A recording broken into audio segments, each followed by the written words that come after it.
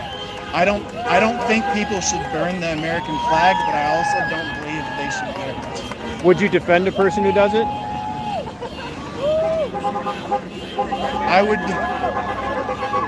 be very angry at them for doing it, but I would not. But if you were there and you saw it happen and somebody tried to hurt them, would you defend them? I would stop someone who was trying to hurt them, trying to attack them, trying to cause bodily harm to someone who is burning a flag.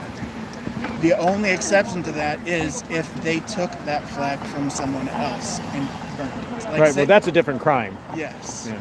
Now if it's their flag, they want to burn it as much as I hate it, they can legally do it. I would defend their right to do it. What kind of camera do you got? Interesting. So are you local then around here? I do live here. Okay. And you got your camera over there, so do you have like a YouTube channel or? I do, but I don't really post it there. I share my videos to other people who have YouTube channels. Alrighty. Well, thanks for talking with me. Of course. Are you a vet? I am. Yeah. Navy 09-14. Okay. Deployed at all, or? I deployed, yes, on USS Mason. Okay. Well, thank you. Who are you with? I'm sorry. I'm an independent, I'm independent. Yeah, I'm on. I won't say I'm on either side of this issue, but I'm not. I'm a libertarian volunteerist, so I have very little in common with this group and the counter-protesting groups on the other side of the event. So this is my stuff. So. Thank you, sir.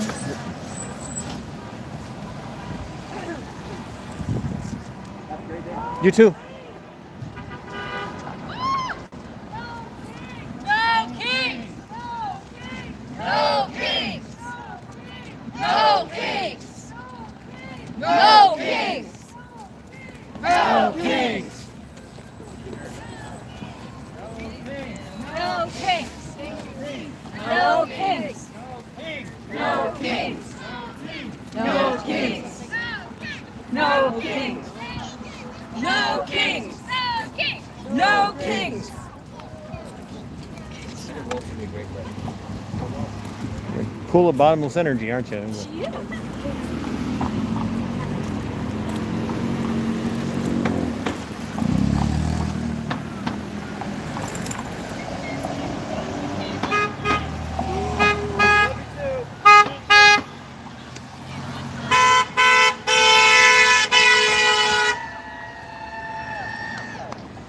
If you're paying attention, they're getting a lot of positive feedback from people that are driving by.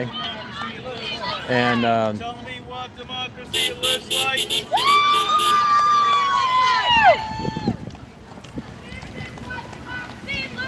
This is what democracy looks like. This is what democracy looks like. This is what democracy looks like. This is what democracy looks like. I wasn't your This doctor. is what democracy looks like. Thank you for your help. Thank you for your help.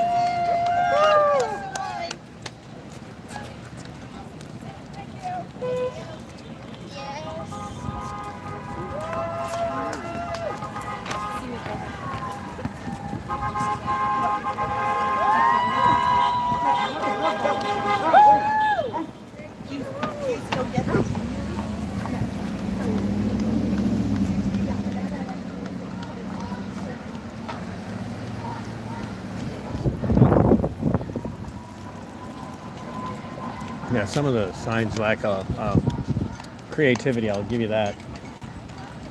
Some of them are pretty cute.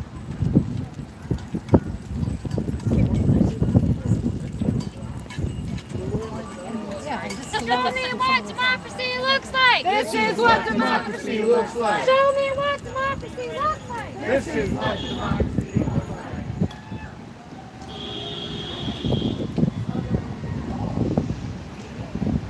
Bring your head back down to the event area.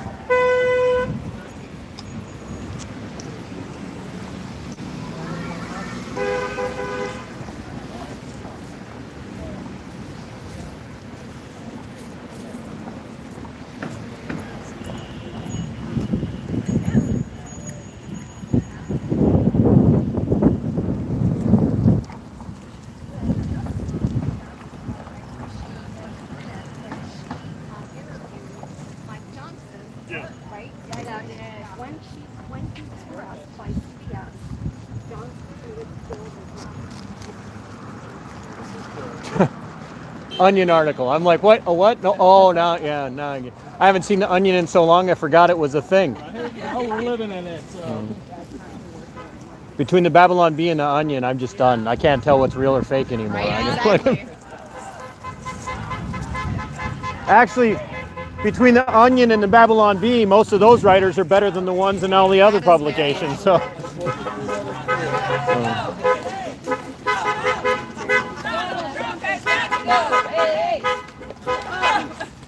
Donald Trump is. I'm so tired of living in it.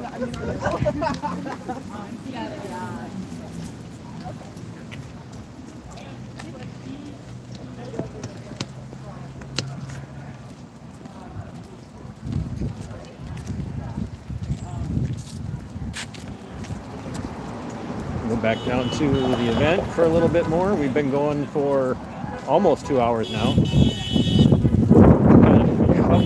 Really interesting conversations right at the beginning. You guys haven't seen my handsome face for a minute or two, so there you go, right back to it. You came here for this, didn't you? This is why you're here. It's this face right here. That's what you're here for. You came for this face. So, all right, I want to get you back to what matters.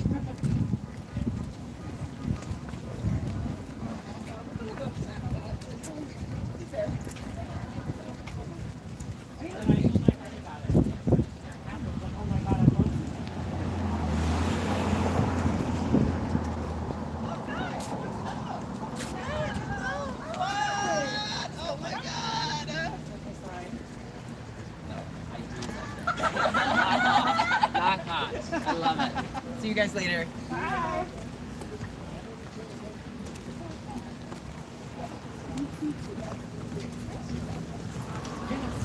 I don't know.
What are you doing? Not too bad.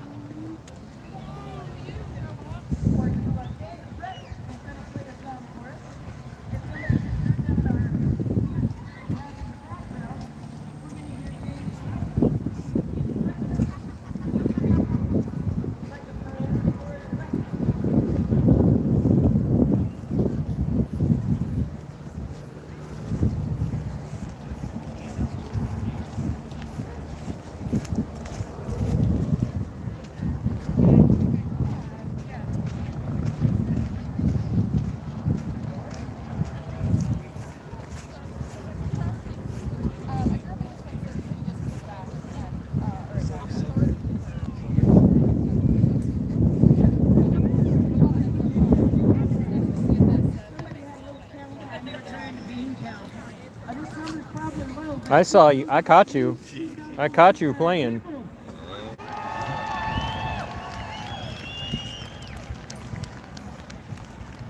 Probably a good 1,000 more, but that's what she was able to count with her little bean counter.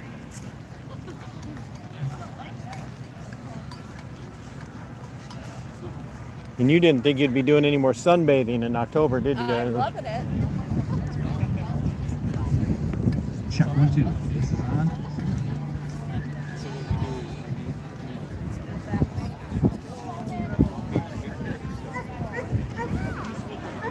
See if we can find something compelling that we can. You have a doctor? All right, since we're a little behind schedule, play a Bruce Springsteen song for you. He has a new biopic coming out, Deliver Us from Nowhere, which is kind of like how it feels right now.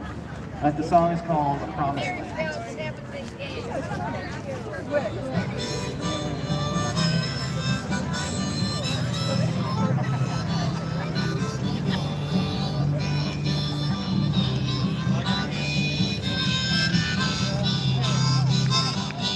I do need the lyric sheet, and it's blowing in the wind here. I mean, that's what song the lyrics are for. No, I'm just kidding. That's the right song.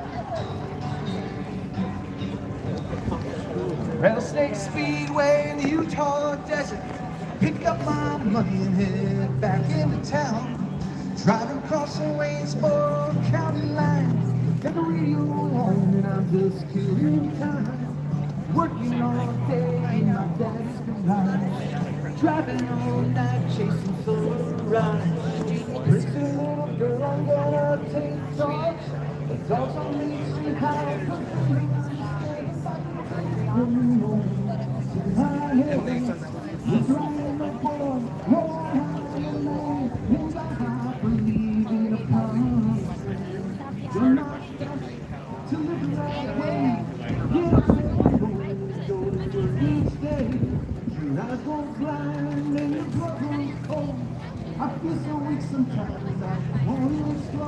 Bet you never thought you'd see the day where a good portion of people on the left and right would be in agreement on this issue. Yes, exactly. Is that kind of a lot of people from the right are starting to turn against Israel's aggression, and I think I'm TC. TC? Yeah, I think. Thank you for calling me young man. I bet I'm not too far away from your age, so I appreciate that. You just won best person of the day. In my lifetime, and I'm 55, so in my lifetime, I never thought I would see the day where Americans on both the left and the right aisle, right side of the aisles politically, would begin to step away from this unfiltered support for geopolitical Zionist Israel. What would you say to people who are coming out and calling out the Netanyahu administration and the Likud party and the aggressive actions that they took in Gaza over the last 2 years before this ceasefire, that are really kind of changing their tune and now are being called anti-Semites for turning against Zionism as opposed to turning against actual Jewish folks, because I think there's a huge difference a lot of times that people don't understand the difference between the two. Does that make sense? How would you encourage them? Well, to begin with, it's all humanitarian. It's all morality, humanitarian.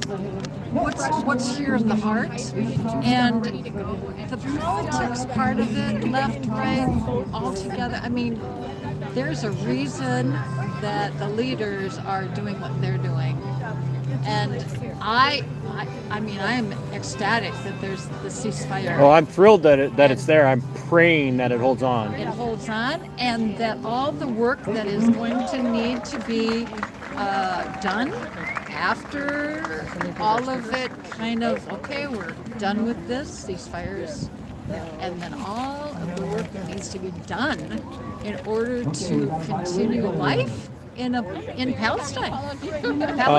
Palestinians need to have their state. How do you encourage people who are being labeled anti-Semites for saying some of the stuff that you're saying and that I say to people, literally, like not even arguing, like exaggerating, every day I'm having conversations with people about the aggression of Zionist Israel, and they're like, "You're an anti-Semite because I saw you listening." Yeah, because I just wanted to be sure there is a huge difference between Zionism and Judaism. Yeah, you should not conflate the two. What would be? I'm good though. No, you're like I was just like I'm independent. I'm an independent outlet. Okay. The simple answer is killing is wrong. And killing children and using starvation as a weapon of war is wrong, period. Always has been. It always has been, and it should be now. And we should be included in this rally to be talking about that up on the stage. Wait, what? They're not allowing you guys... We do not have a speaking role up on the stage. Oh, that's too for bad. no kings. They think that, and this is a whole movement called Progressive Except for Palestine. Read it. There's books, there's movies, there's websites. What is the problem? I laugh not because it was funny. I laugh because I'm like, I was saying as I introduced myself earlier, is like, I didn't ever think in my lifetime we would ever come to a place where we would see traditionally opposing philosophical sides, the left and the right, coming together on an issue. And this is one of those issues where you're starting to see people both on the left and on the right coming together and saying, we could set aside a lot of our other differences, but we've got to stop what's happening in Gaza. We have to stop what's happening with Israel. Are you guys familiar with the Greater Israel Project? What they're doing? They're trying to take over southern Lebanon, Syria. Well, they have taken over Syria.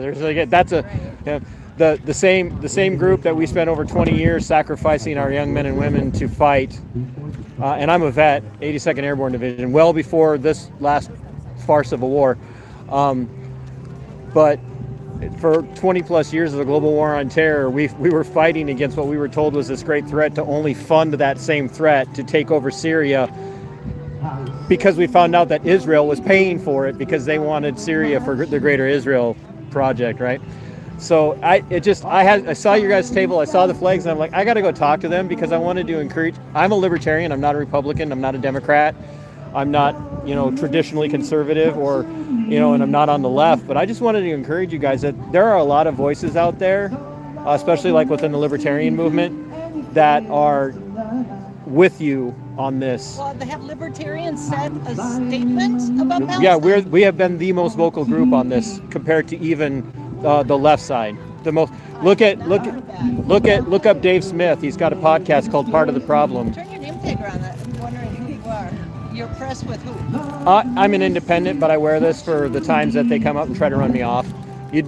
I spent almost 13 years in the law enforcement world, and I will go to events and people will try and run me off for being at an event, and the first thing they do is ask me, well, do you have credentials? First of all, I don't need them, but two, I do. So yeah, thank you. Look up guys like Dave Smith, Part of the Problem. Look up Scott Horton. He's a very strong voice on this and a libertarian. I could literally spend 40 minutes just giving you, without a break, just giving you names of libertarian podcasts alone that are, and the Libertarian Party here in Minnesota is chaired by a Gulf War vet we're all anti-interventionism, and we're definitely anti-aggression as it comes to Israel towards Palestine. And we want to bring all our troops home, and we want to stop sending all of our money to any country. Stop bombing each other. You want to kill each other? Do it with your own money. Don't do it with ours. And because if we weren't funding it, guess how much of it would end? All of it. So thank you for doing this. I'm sorry they didn't give you guys a voice. Speak up. Every platform. You watch my show. I talk about Israel nonstop on my show. I talk about government abuse. I talk about law enforcement, and I talk about the left and the right constantly. I bash everybody equally. So your show is Todd. No, this is my stuff. So I lost my career because I started the show during COVID. So, which is probably not going to endear me to a lot of people because I didn't appreciate everything that they did during COVID. And so they came after me and got rid of me because of that. So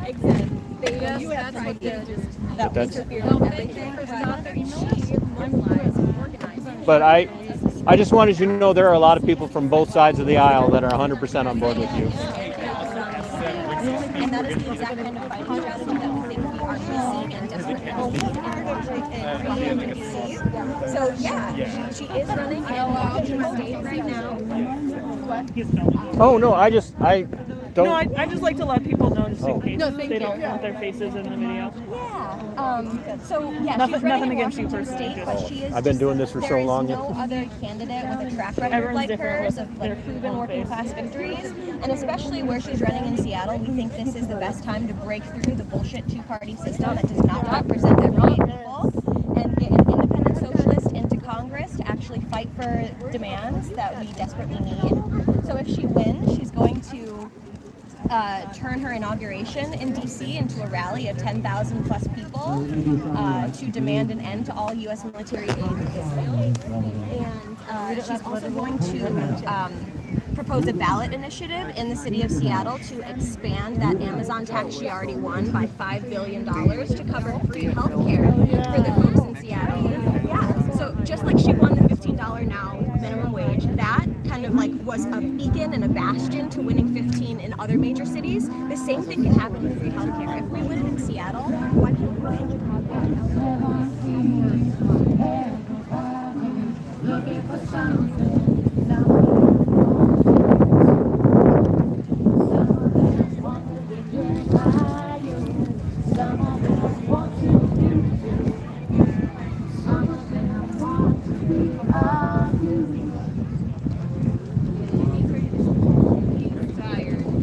I bet you're ready to leave, aren't you?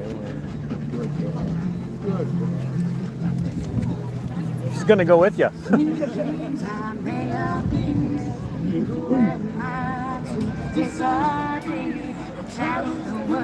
And the 7 seas, everybody's looking for something.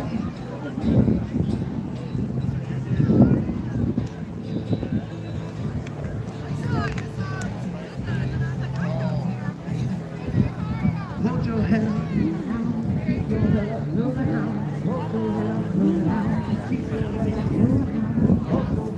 Every not a paid protester sign I find, I'm just highlighting because I just get it.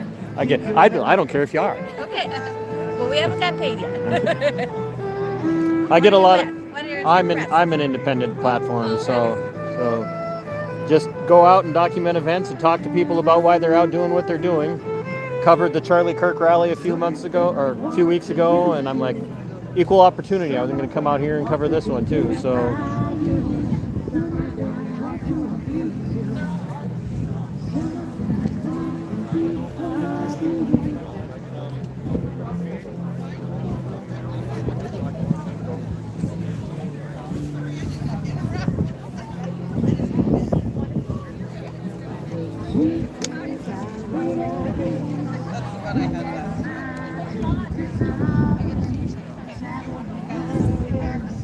Well, this one I did last night. This is the one I had last time. Look at you. You'd be perfect influencer on Instagram. You just know when to whip out the signs and change them. Timing's perfect. Thank you. Well, hi. How are you? I wondered, I was going to send you guys a message and ask if you were coming, but I didn't even get a chance. I got so busy this morning. How are you? Good? I know, that's not fair. Grab something after. That's not fair. That's okay. I'm hungry too. I parked at that church. We had talked about that. Hour? When did you guys get here? Because there were still people on Broadway. Yeah. So I honked at all of them. That's as important. Oh, you were over there? as marching.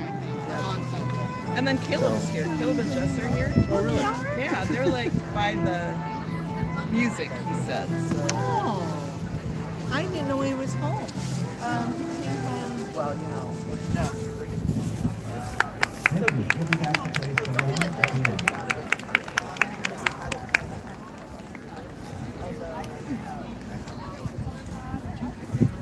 I got it. Can I? You guys got a minute? Can you? Yeah. Are you willing to talk? No, she's like, not me. I prefer not to. Oh, all right. No, that's fine. No, totally understand. No, I'm going to chase you down and pin you down until you talk, and then. Did you get the Lego? Because that's awesome. Oh no, I just saw. He's got a dumb tread on me. Good eye. I mean, give them another round of applause. They're really great. They're really great. If we can all start huddling back over this way, we still have people coming in. I just want to give you a little more information. I love your outfits. There's over 3,000 people today.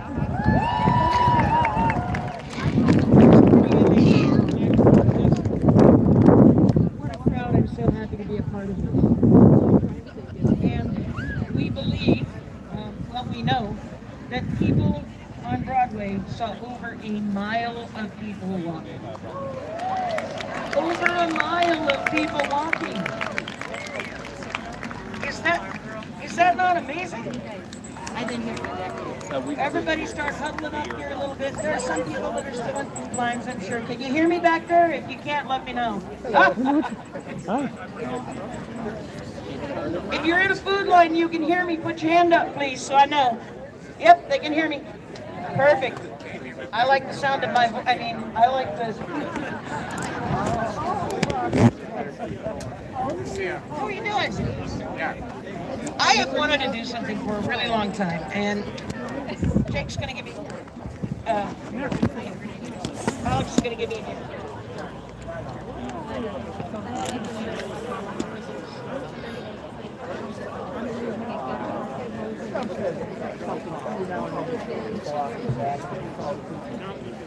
I can't get that because Europe has got it's our country. So for a long time I've wanted to try doing this, and we have just the crowd for it. So Alex is going to give me a hand here, and I'm going to start it off, but I think there's going to be a lot of people who know this song. Until then, he's not going to give any. I'm not good for singing a whole lot of, in front of folks because I have been a smoker for far too many years and my voice is rotten. Unless Millay doesn't get elected. But please, please, please, don't laugh too hard. And let's try this. If everybody will join in if they know the song.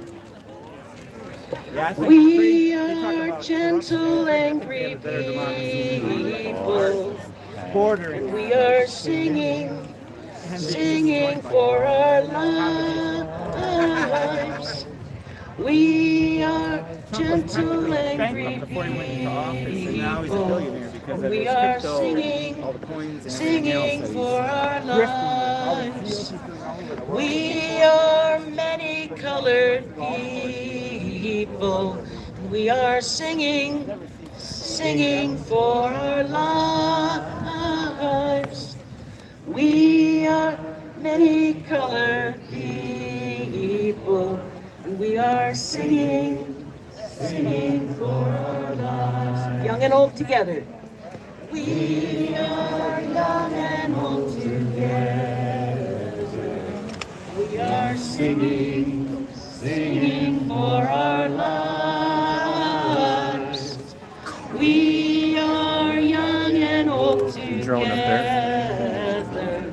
We are singing, singing for our lives. Gay and straight together. We are gay and straight together. We are singing, singing for our lives. We are gay and straight together. We are singing, singing for our lives. Gentle, loving people. We are Hi there. Just checking stuff out. Independent media. So. Would you like to sign up for an email address? You know what? You guys are on Facebook, right? We are. Yeah, I follow you. Hi. Would you like some candy? Is there a cooler with water? Yeah, that's So independent meaning just I have my own platform, and I go out to different events, left, right, down the middle, political rallies. So thank you for that. By the way, Normally at everybody, work. I applaud your strength. Normally I'm at work, so I'm a libertarian, so I don't fit into any particular group normally. So most people don't know how to take me, and so Democrats oftentimes hate me, and the Republicans oftentimes hate me, and I get called names by both sides because I call both sides out when I disagree and support them on others. So just like I stopped over at the Palestine booth and I encourage them, because for the first time in my lifetime, and I'm 55, you're starting to see Republicans and Democrats, left and right, centrists and left of center and right of center people all kind of come together and say, why are we still funding Israel? Like, why are we still supporting them? And I never thought I'd see that day come. You know, I spent a good portion of my life as, you know, kind of a Christian Zionist, because that's what I was raised as, and many years ago I started to study the issue and found out the roots of Zionism, and realized it wasn't anti-Semitic to oppose a political organization. I didn't hear you. I said, are we ready to raise our voices for some more chants? So people call me names. I get labeled everything. Democracy. No, not you. What do we do? Stand up, fight back. When democracy is under attack, what do we do? Stand up, fight back. When democracy is under attack, what do we do? Stand up, fight back. When women's Right in there, you can grab a rights are card. under attack, what do we do? Stand up, fight back. When gay rights are under attack, Yeah, give me what the do we extras and I'll do? put them in my pocket. When trans rights are under attack, what do we do? Like I said, people don't know how to take me because I have very strong opinions on a lot of things, and most of them don't fall in the easy to define category. So say it once, say it twice. We will not give up our rights. Say it once, say it twice. We will not give up our rights.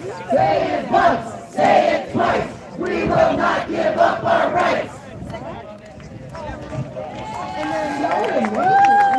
hey, you stole my shot. She took my shot. There we go. I'm not even professional, and I had a really good shot going, and you just... All right, y'all remember this. Pros are good.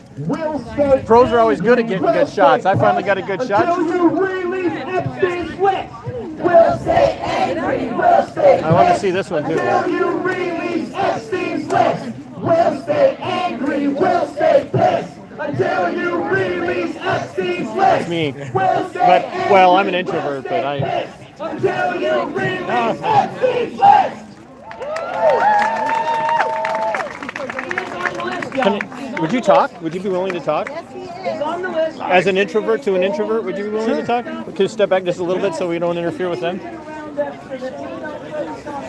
I tell everybody I'm an introvert, and they're like, you've got a podcast, you go to do crowd work. And I'm like, that doesn't mean I'm not an introvert. It just means I spend all my energy on it. So your sign kind of says it all. We're interfering with you. I'm sorry.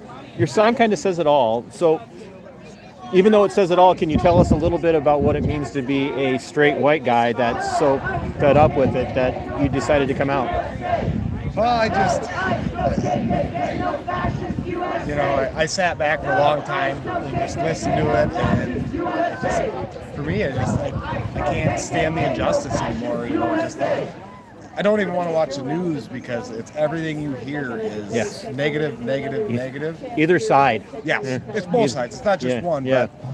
But I wish that everybody could just come together again like it used to be. We don't need to see eye to eye, but we don't need to fight about it either and have all the extra stuff involved in it.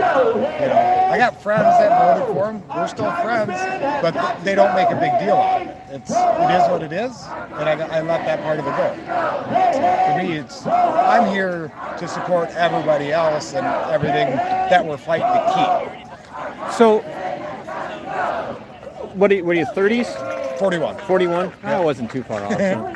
So you're 41. Were you raised maybe a little? Were you raised like more traditional conservative family? Were you raised kind of like meh, whatever, or Kinda maybe like, more? whatever. I mean, mom and dad didn't talk about it much. Nope. You know, we never. I mean, didn't talk about politics. Didn't and talk about company. politics. We didn't really do the church thing. If you wanted to, you could. If you didn't, you didn't have to. I was the only one out of 4 kids that didn't get confirmed because I'm like, I didn't. Lutheran, Catholic, Lutheran. Lutheran. All right. You said confirmed, and that's first place my brain went was Lutheran because I was raised Lutheran. But anyway, sorry, sidetrack. So kind of a non-committal in the sense of you didn't really know as a kid where your parents were on a lot of issues, and you were left to make up your own mind. When did do you consider yourself more on the left side of the spectrum now, or more of kind of a center-left centrist, or center-right centrist, or? Honestly, probably center. Like kind of dead center? I'm dead center, but I know right from wrong, and what he's doing is wrong. What's the biggest thing that stands out to you in your mind right now as far as what you perceive to be wrong? The innocent people getting attacked by ICE. It's, I mean, I own my own business in construction. I was just going to say, no offense, construction?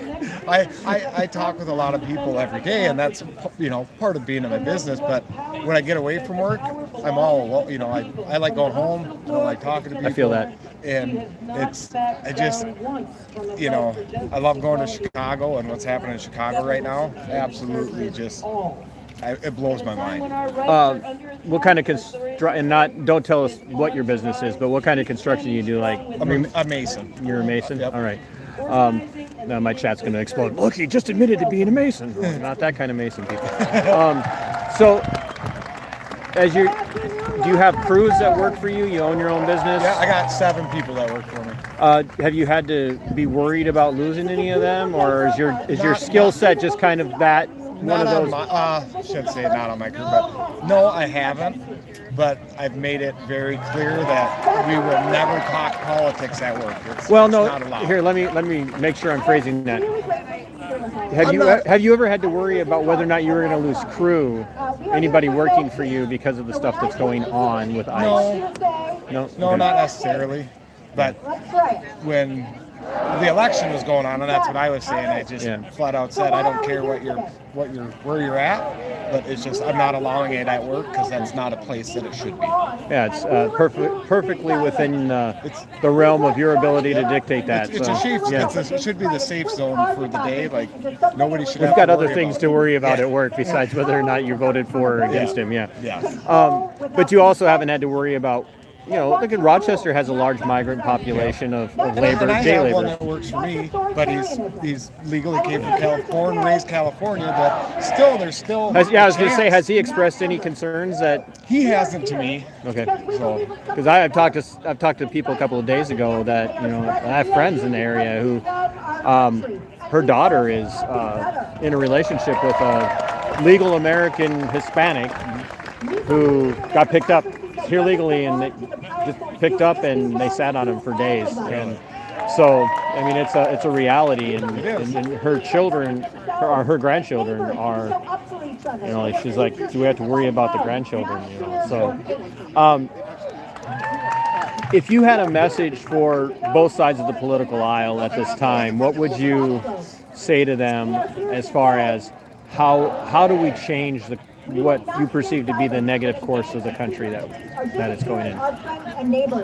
Honestly, I don't really know what I would say. There's so much. There's just so many things that could be said. What would make a difference and what not depends, I guess.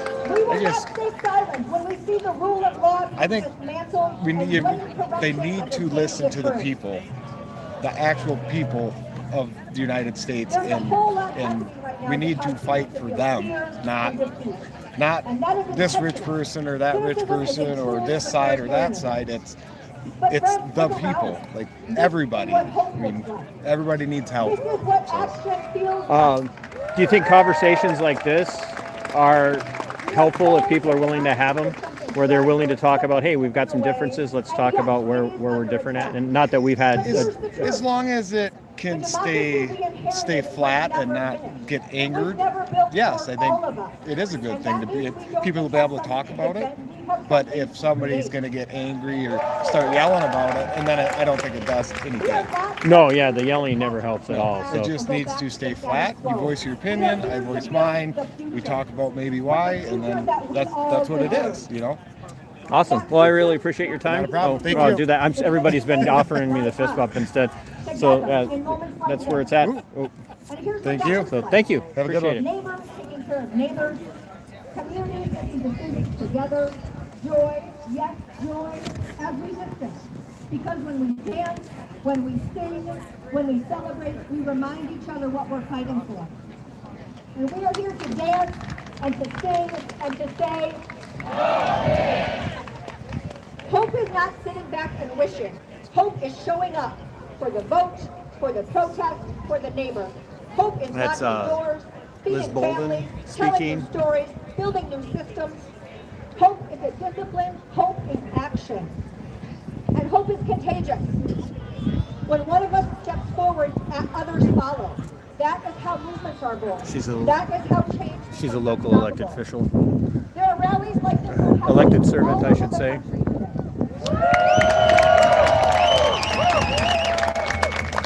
Breaking records of people showing up. We are taking action together because democracy is a verb, and this is what democracy looks like.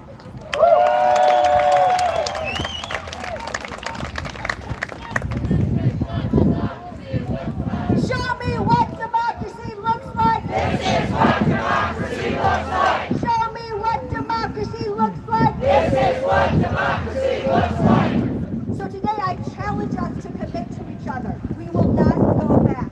We will not be ruled by fear. We will not accept a democracy that leaves people out.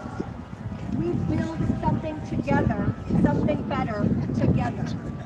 Because in America we have... Thank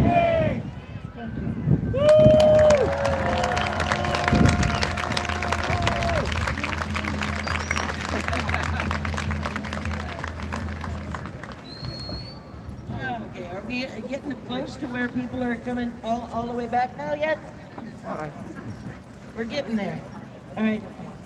So this next person, get a little feedback there. There we go. This next person is a good friend of mine, and she was a part of and is a part of Indivisible, and no one is above the law, and she should know. She's an attorney and a community member, and my very good friend, Karen McLaughlin.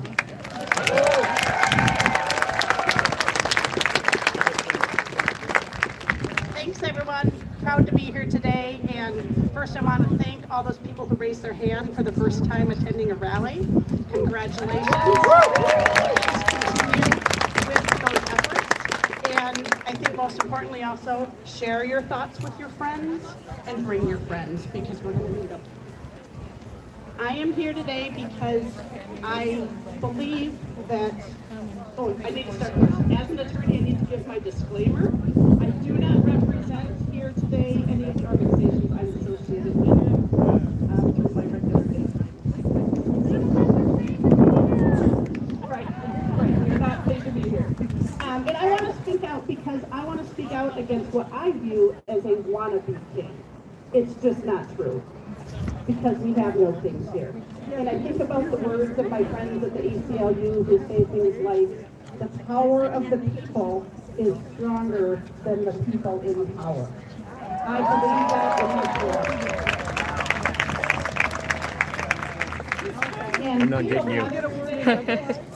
I'm intentionally going around, I promise. Others who cannot speak for themselves. Oh, I love it. I was just telling somebody over here at this booth that for the first time in my life, and I'm 55, for the first time in my life, we're finding people from the left and the right coming together talking about ending aid to Israel. And I never thought I'd see that day come. It's a very interesting development. So it's definitely too late. I agree, but doesn't mean it can't be changed, right? I agree. So yeah, that's why we're here.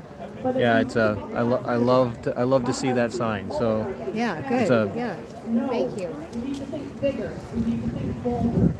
We need to work together. What's going on? And we can no longer take democracy for granted. We need to think deeply about who you want to govern you. Local elections matter.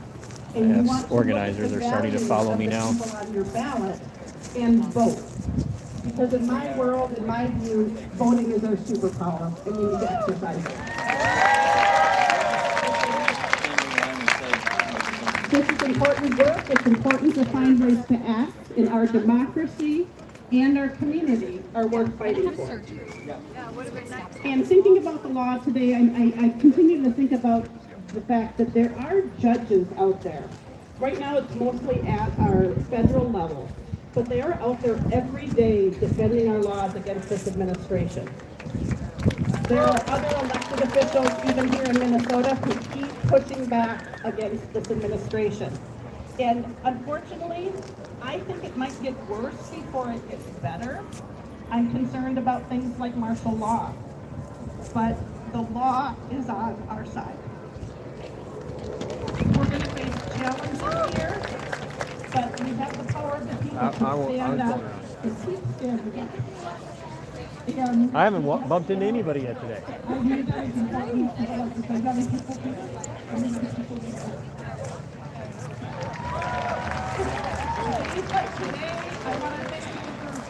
Beautiful day to celebrate here today.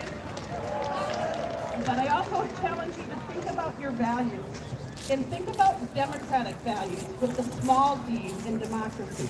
Think about the values of one vote and that political equality. Think about the responsiveness I'm a vet too. of your elected officials. Yeah. And think about majority not at the same time It frame. might be messy, but it means equality for all. I was in twice. I read this morning You that got the out and got back in? Constitution is 238 Yeah. years old. I was in. You just didn't get enough the first time. You had to go back and get some more. The average written constitution since the 18th century 2 wars. has only lasted I 15 survived years. 2. I'm So we are in a very No. strange world. I don't blame you. So. And our Constitution, despite it being 238 years old, it has important protections and Representative Lee will Well, I hope talk you're about doing that. well. But those are exactly Thank you for your service. what's necessary here for the time we find ourselves in. Because yes, we are in a very standing up. world, Yeah. and that's why we need to say no. It's just standing up. It's a problem. Well, thank you for your service. What I'm Good. hearing in Oh, thank you for being worth conversations is serving. that there are a lot of people in our community who are not feeling heard or who feel like they're being left behind. And I would challenge you, before even the new people here, to talk to people that you know about that concern. Really listen to what they have to say, because that's what's going to lead us forward. But also, when you're looking to vote, when you're looking at your elected officials, Thank you. look for people who really listen. And I highlight the fact that Tina and Liz and Tim and Andy and our other local officials, So I'm gonna start heading. I'm gonna start heading back to where the counter protesters are. I didn't mean to drop you earlier on our way in. No, but no, that, you're fine. Yeah. That other guy was. No, you're live stream. What's your channel? The other guy wanted to. Yeah, the other guy wanted to debate a little bit, and then when I started to pin him down, then he was mad at me. Oh, well, fuck that guy. That's the way people are. How many live viewers have you had so far? You know what? I Peek at? haven't even looked at my peak yet. I haven't even stopped to open my. I haven't stopped to open my analytics. So. How many people you got now? 40 or so, but 40? it's been way up over that. But Yeah, people especially with like the crowd forming and everything. so I'm gonna Are you go. on Twitch? No. Kick? No. I'm old, bro. Yeah, what are you on? Yeah, I can't even spell kick. I know. What? Periscope? No, Periscope's done. They got rid of that. Oh, did they? I'm not that old. No. Rumble. I'm on Rumble, YouTube. So. I see. Yeah, Kick and Rumble are pretty similar. They kind of came up at the same time. I live stream to YouTube, and then when I'm home in studio, I live stream to Rumble and to YouTube, and I put stuff up on TikTok. I'm trying. Yeah, well, you should. I've heard good things about. Like, there's like a bunch of clowns on Twitch, but that's like any platform. That being said, they pay out a lot more than Twitch does. So I think like Twitch, like you get like 20% of your subscriptions or whatever. Each kick is like 80 or 90. That's what I've heard, or something like that. So something to look into for sure. Well, thanks for the heads up on that. Man. Man. So, you guys have a good day. Have a good one. Thanks for talking to me earlier. Yeah, absolutely. I'm going to go see if I can talk to the counter protester types now.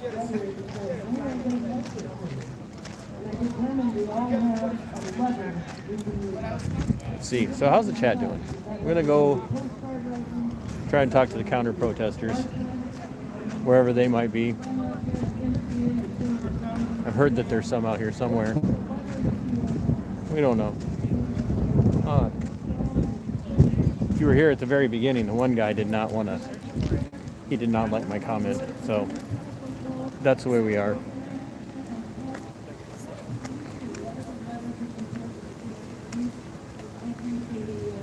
People don't, people do not like it when you say things that they don't agree with. So it's very frustrating when you tread on sacred cattle in American society today. Popos is here.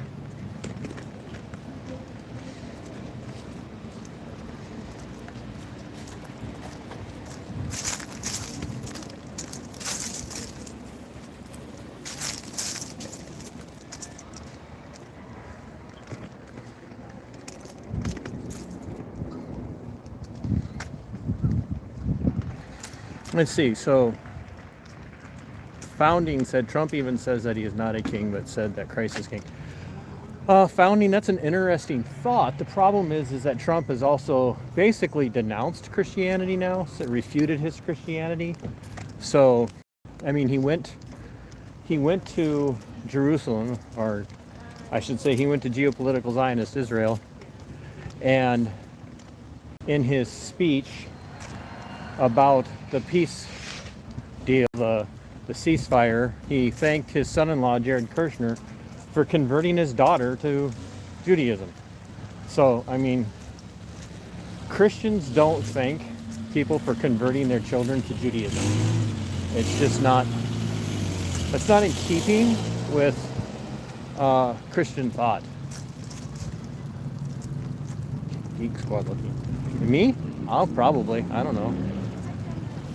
I think I do pretty good for being a 55-year-old man. I'm kind of a silver fox. Whether you like it or not, you're going to just have to deal with it. I get to say what I want. It's my channel. So, I agree, John Huggins Sr. We should demand they release the Epstein files.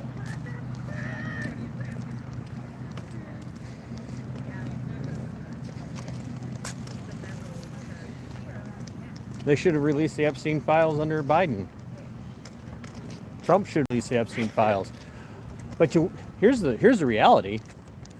The Democrats and the Republicans, none of them want to release the Epstein files. That should make you ask questions. Why on earth would neither party, either side of the aisle, why would none of them want the Epstein files out? So, I mean, it's a fair question. We should be asking it.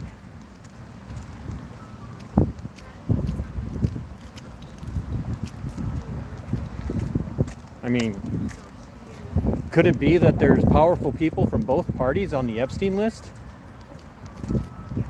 Could it? I mean, there's no way, right? Hi, Maddie.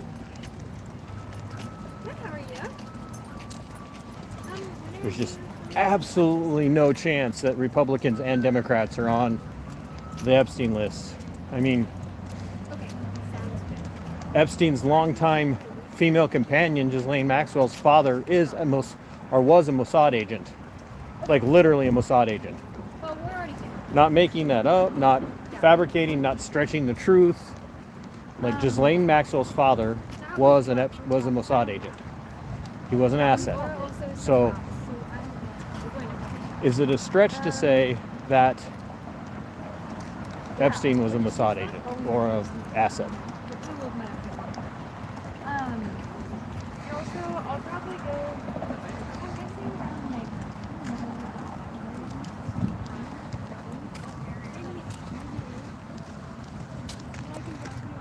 Doesn't look like there are any counter protesters out today. Oh well, I've done enough talking. Enrique Castillo, I am in Rochester, Minnesota. Strangely enough, we haven't had normal October weather. We've had really, really nice weather. It's well up over 60.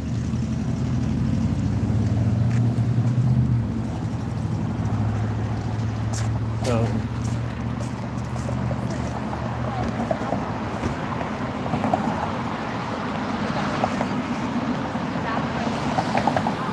is this your first rally, ladies? My first No Kings rally. Yeah? How was it for you? It was awesome. Would you have ever dreamed of doing something like this before? What? Would you ever dreamed of doing something like this before? No, I would have hoped I wouldn't have had to. Well, I mean, you live in America. Politics are going to screw you over at some point, no matter what side you're on. So, would you do something like this again? Definitely. Yeah? Yeah. So are you just coming into a political awakening, or you're starting to pay attention? No offense. I mean this in a positive way. You look young. I am. You would definitely get ID'd. Are you just coming into a political awakening for yourself? I mean, I've definitely been aware of what's been happening, Yeah. but yeah, first time coming to a No Kings protest. Were you old enough to vote when he was elected the first time? For the first time, no. Second time, yes. Yes. And I did not vote for him. I wasn't asking that. Have any hope for the future? Do you think that we could pull no matter what I'm a libertarian, so I don't fall on either side of the party lines. Do you have any hope going forward that we could change our country for the better? I do. Yeah? Yes. All right. Have a good day. Thank you.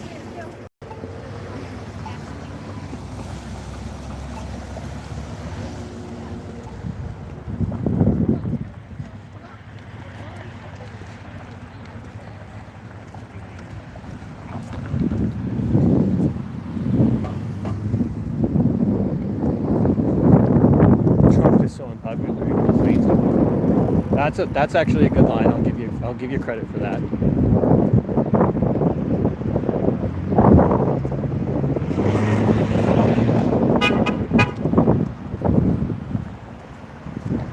So let's see. Double tap the screen. Yeah, I agree.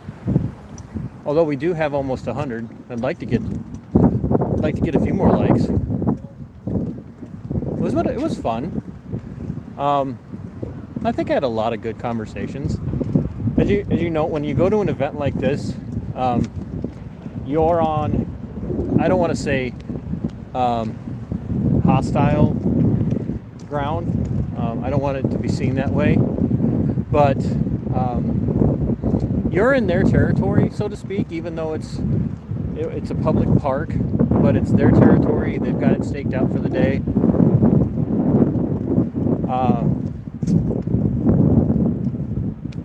Are you talking about the guy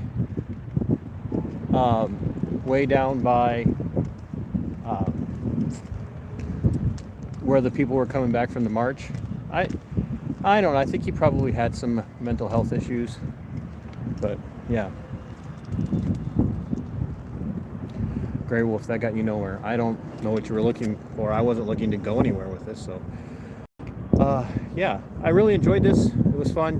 When you're doing an event like this, when you're going to go and you're going to interview people when they're at a protest, the last thing you want to do is be like in your face and hostile. So I'll use like Turning Point USA. So like when Charlie Kirk did his events, those were his events. And he allowed people to come to a mic and have a conversation with him, and he handled it the way he wanted. It was his event. I'm at their event. I want to talk to them. I want to hear where they're coming from. And I want to know their thoughts, and I want to be able to get them talking. I want to ask questions, and sometimes I'll push back, especially like I did with the DSA guys. If you notice, the Democratic Socialist of America group, I talked to them far differently than I did a lot of others. And then when I approached the Palestine group, I had a far different conversation with them than I did with the DSA guys. And that kind of stuff is really important. So these kind of things, these walk and talks that I do, they're important not for having confrontation. They're important because you're talking to people, trying to get to where they, meet them where they are, understand their reasoning, understand their, even if you don't like their logic, understanding their logic as best as you can. And that stuff's incredibly important to me, and that's why I do these things. So I'm going to end this here. I really appreciate everybody tuning in and being part of this. I hope that you guys will share this out. I'm certain that I'm going to probably put some highlights. It's going to be a long watch time because it's almost 2 hours and 45 minutes the way it is now. So thanks for being here. Thanks for tuning in. And if you don't subscribe yet to Veterans Affairs Media, please do. He's one of my channel mods. So go over to Veterans Affairs Media, subscribe to him, and also subscribe to Veteran Nation, and tune in tomorrow at noon Central, 12 Central. We're going to be doing our second episode of Veteran Nation Unexplained. So until next time, my friends, fight for your freedom. It is yours. Fight for your liberty. It belongs to you. And sic semper tyrannis.